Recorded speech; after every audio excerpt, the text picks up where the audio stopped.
Our second module in this personal productivity course is motivating people. By the end of this module, we expect that you'll be able to define motivation from a management point of view, describe what influences the behavior of people with whom you work with, explain factors of job enrichment that make work more attractive, describe the team leader's role in motivating his work team, and then apply job enrichment techniques to motivate your work team. So we'll be looking at what is motivation. We'll comprehend people's behavior at work through examining some theories of behavior. We'll look at what makes work interesting to staff, and also the role of the manager in creating what motivates people. So what is motivation? Motivation is a conscious or unconscious driving force that arouses and directs action towards the achievement of a desired goal. This definition was got from Longman English Dictionary. Because motivation can be both conscious or unconscious, we aren't necessarily aware of what it is that motivates us. Pause for a while and think of the things that motivate you unconsciously. Examples of unconscious motivations are your desires, your impulses, memories that have been repressed into an unconscious state. To motivate a person to do something, you have to make them want to do it, not force them to do it. Motivation is a driving force and powerful influence for good or ill. Motivation with good influences are those that help us move nearer to our desired results and help us to be better in whatever it is we are doing. Let's look at some theories of human behavior and try and understand how it influences behavior at work. We're going to be looking at 5 different theories. We're going to be looking at theory of needs of Abraham Maslow, theory X and theory Y of Douglas McGregor, theory of 2 factors of Frederick Herzberg, theory of expectancy, Hackman's and Oldham's viewpoints about the fundamental characteristics of the work that creates an internal motivation. Understanding what motivates people is very difficult. There is no simple formula that will tell you, treat people like this and you'll get the best from them. The subject of motivation has occupied many brilliant minds over the past 50 years or so. In the next few sections, we are going to look at the theories indicated, which are some of the most significant theories about the behavior of people at work. The first theory we're going to be looking at is Maslow's theory of needs. What are the needs of human beings? What must they have in order to be happy, successful, or even just survive? Maslow considered these questions and came to the conclusion that human needs can be thought of as being on several distinct levels. The first level need is the physiological needs, the need for food, air, water, sleep. These come as number 1 priority for people. That is, the physiological needs are the first needs that an individual tries to satisfy. I'm sure you can add to these needs. The second needs are the safety needs. And what he said was that once the needs of our body are satisfied, that is the physiological needs, we tend to look for security and stability. The third level needs are the social needs. Here again, once the safety needs are satisfied, an individual works on satisfying the social needs. Social needs are the next important needs that a person works to satisfy. These needs include affection, friendship, and belonging. The next is the esteem needs, and these include self-respect and achievement. The final and the highest on the hierarchy is the self-actualization. The final human goal is self-fulfillment. That is the development of our full potential in whatever field our talent lies in. So when one level of need is satisfied, then we tend to go to the higher need. You might not actually agree with this theory, but as it is, it's only a theory. It's not a fact. The next theory we're going to be discussing is theory X and Y. McGregor came up with a question. He wanted to find out how managers see the behavior of people at work. McGregor believed that managerial decisions and actions were based on the assumptions they made about human nature and human behavior. And he came up with two theories, called Theory X and Y. Theory X states that people inherently dislike work and will avoid it if they can. And because they dislike work, they have to be offered rewards to work and threatened with punishment if they don't. They prefer to be controlled and directed. They want to avoid responsibility, and they have little ambition and desire security more than anything else. What do you think about Theory X? Do you think these ideas are an accurate description of people at work? Do you think that managers frequently have such views of people at work? I need you to think about this. Theory Y states that people do not dislike work, but under the right conditions and circumstances, they can enjoy it. If they are committed to the objectives of the group, they will direct and control themselves rather than having to be controlled from above. People will be committed to objectives if they are getting enough personal satisfaction from the job. The average human being learns to accept and to seek responsibility if the conditions are right. Ingenuity and creativity are widely distributed and generally underutilized. You would agree with me that Theory Y is different from Theory X. McGregor saw human beings as being dynamic rather than static. Theory Y indicates the possibility of human growth and development, given the right work conditions and environment. Do you believe that people at work behave like this? Or might they behave like this if they were given the opportunity? Think about it. The next theory we're going to be looking at is Herzberg's two-factor theory.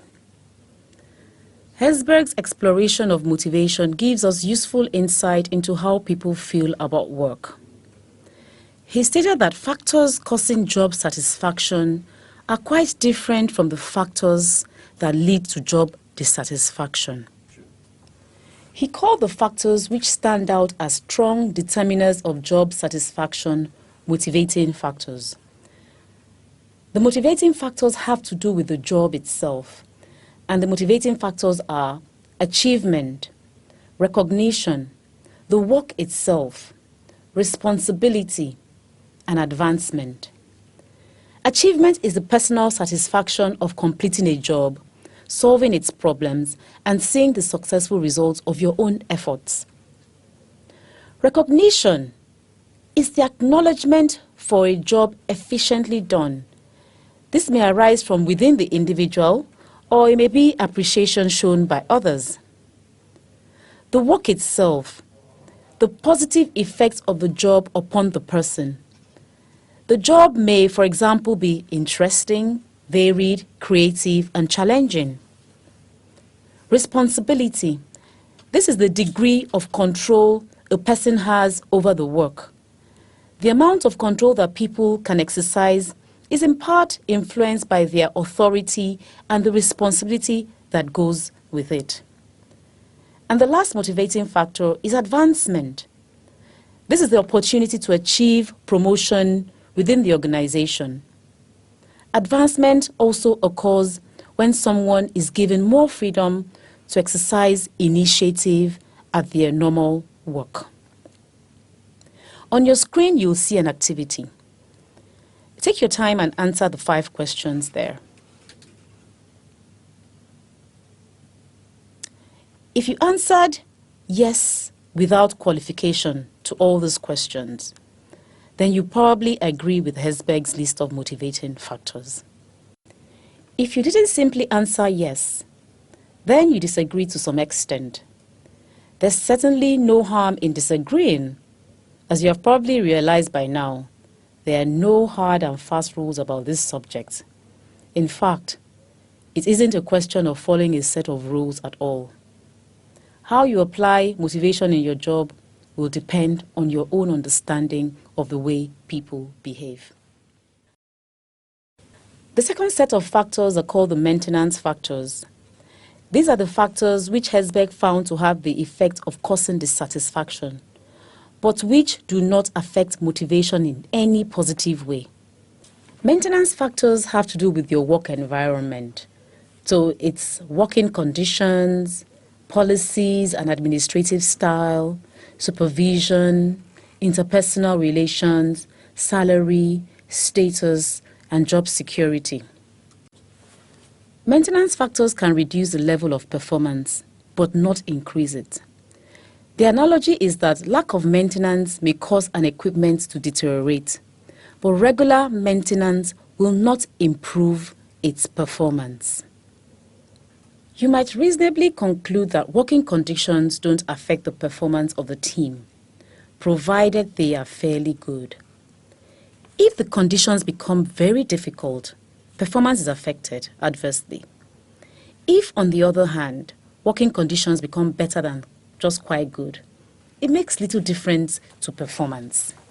In conclusion, we can say that satisfaction at work lie in the content of the job, and then the causes of dissatisfaction lie in the working environment. The next theory we're going to be discussing is the theory of expectancy. The reason for trying to motivate people at work is, as we've already discussed, because motivated employees are more likely to want to achieve the objectives which managers have set. Another way of saying this is that when motivation is high, improved performance usually results. Another way of saying this is that when motivation is high, improved performance usually results. But of course, improved performance only comes about through the efforts of the motivated workers.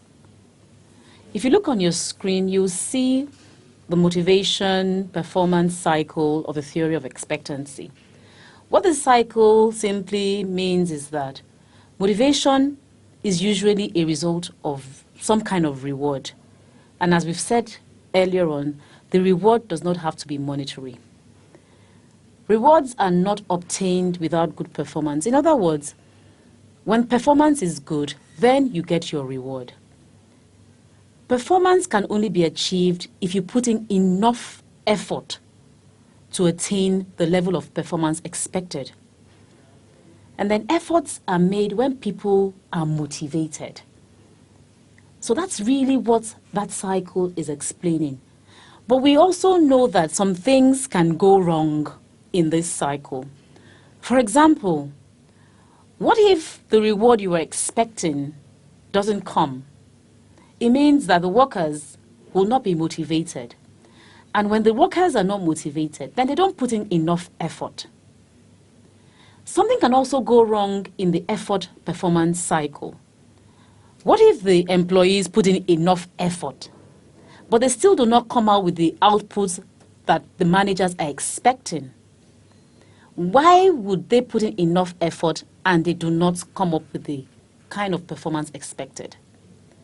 Let's read the case on Hassan and see how we can break down this theory of expectancy. Hassan is a manager in charge of a team of machine operators in a modern clothing factory.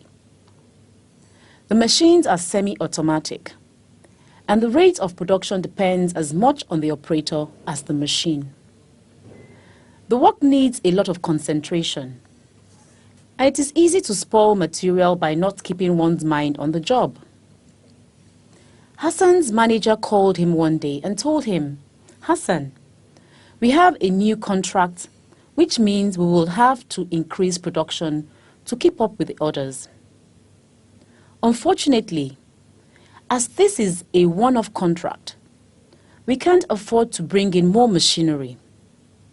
In order to increase output, we intend to offer a bonus of 5,000 naira to any employee whose production rate increases by 10% or more." Using the theory of expectancy, answer the following questions. Can you think of 3 things that might go wrong at the different stages? That is, the motivation, effort, performance, reward cycle stages, which could prevent the company from succeeding in their plans. One thing that might go wrong is that the team may not consider the reward sufficient motivation, and so would not think it worthwhile making the extra effort being asked for. Again, if the target set for achieving the reward is seen as being too high, the team members may decide there is no point in trying to achieve it. Let us assume that the employees are happy with the reward they're going to get and they are motivated to work. And they put in enough effort to work. But guess what? There's a shortage of materials. It means that the operators cannot increase production and performance would, of course, reduce. One or more of the machines might go faulty. It also means that the operators cannot meet their production target. Now, I've given you various examples of what can go wrong in the different stages of the theory of expectancy cycle. Now, I want you to read the case one more time and think of the various things that can go wrong at the different stages of the expectancy cycle. The conclusion is that if motivation is to result in improved performance, then every aspect of the motivation, effort, performance, reward cycle has to be considered. The last theory we're going to be discussing is the Hackman and Oldham internal motivation theory. Hackman and Oldham described a state of affairs in which people try to do well because their work is rewarding and satisfying as internal motivation. Their concept of the way this is achieved is shown in the table on your screen. For there to be high internal motivation, the job must have some essential job characteristics. What are these characteristics? One is the feedback you get from your job. The second is autonomy. Third is variety of skills. The fourth is task identity. The fifth is work importance. How is the feedback from job important? How does it benefit the worker? The worker gets to know the result of his or her work. People ideally need clear information about the effectiveness of their performance directly from the job. The emphasis here is on direct feedback, as when an actor hears the audience applaud or a doctor observes a patient responding to treatment. Feedback provides knowledge of the results of the work. Workers and teams need to find out whether they are performing well or poorly. The other job characteristics is autonomy. Workers want to know that they have control over the outcome of their work. When the control you have over your work increases, you will tend to accept greater responsibility from the results. The next job characteristic is skill variety. This is the degree to which a job requires a variety of activities and skills. Workers who are able to perform tasks that they find challenging and require more than one skill or ability will experience meaningfulness. The more skills involved, the more meaningful the work is likely to be to them. The next job characteristic is task identity. Task identity is the extent to which a job requires a worker to finish a complete and identifiable piece of work. That is, the job has to have a beginning and an end, and a visible outcome. The next job characteristics is work importance. This represents the amount of impact the job has on the lives of other people, whether those people are in the immediate organization or in the world at large. If, for example, an inspector in a factory is told nothing about those who subsequently sell, buy, or use the product he manufactures, he or she will experience low work importance. These last three characteristics, that is, skill variety, task identity, and work importance, are essential if the worker is to experience the work as meaningful. As we have seen from all the theories we've discussed today, we know that motivating people is a complex topic, and there's no one-size-fits-all. But the important thing to note is that once a person is motivated, he or she will be driven to act in a certain way. If the motivation is strong, it may not always be easy to direct and supervise these actions. In this next session, we'll be discussing what should be done to make our employees work more interesting and hence motivate them to work better. We'll discuss division of labor and its advantages and disadvantages, some approaches used by companies in their endeavor to motivate staff, and also what we should do to make jobs more interesting for our staff and motivate them accordingly. Micro-division of labor. This is a system employed in large factories running automated assembly lines. Jobs are usually broken down into very small bits, and each element is performed by a team of workers. Each member of the first team in the production line performs its part of the production process. Then the unfinished product is moved to the next group, and so on, until all the elements of the product is completed. Now, what are the advantages of micro-division of labor? One of the advantages is that production does not depend on skilled people, and so the absence of any individual does not interfere with the work. The work goes on whether you're present or not. Other people just take up the work and continue. Another advantage is that work can be closely controlled and monitored. The disadvantage of micro-division of labor is that jobs become very monotonous and boring. There is no scope to do the work better or more quickly. Machines control the rate of work. People who work on assembly lines have little opportunity for social contact. Another concept we will discuss is job rotation and enlargement. What is job rotation?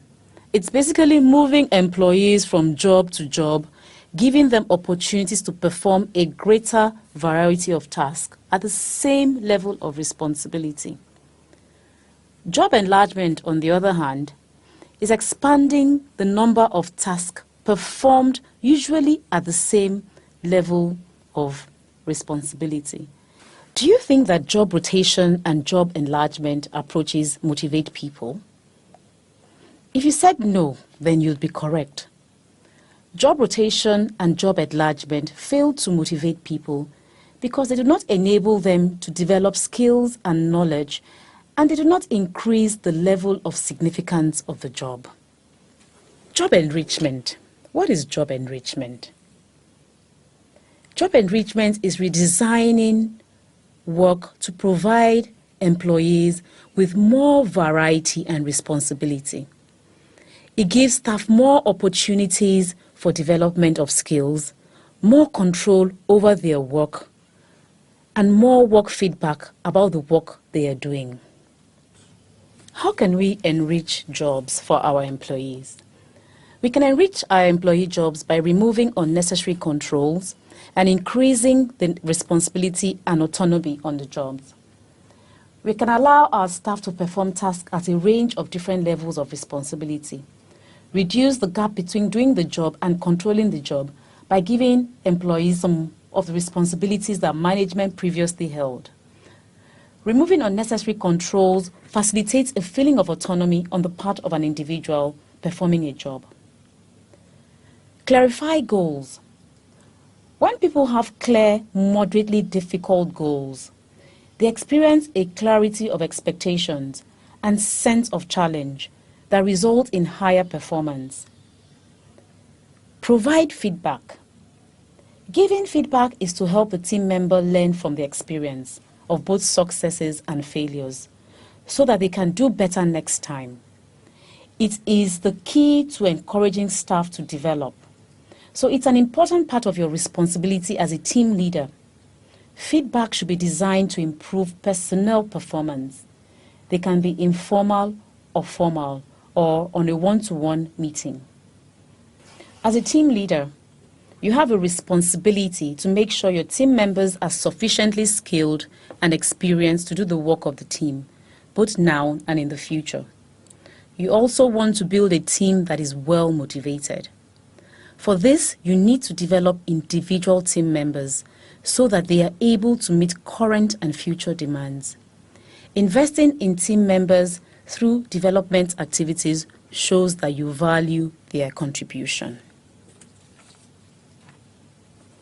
In conclusion, job rotation and job enlargement do not motivate staff. They may increase the quantity of work, but do not create opportunities for development.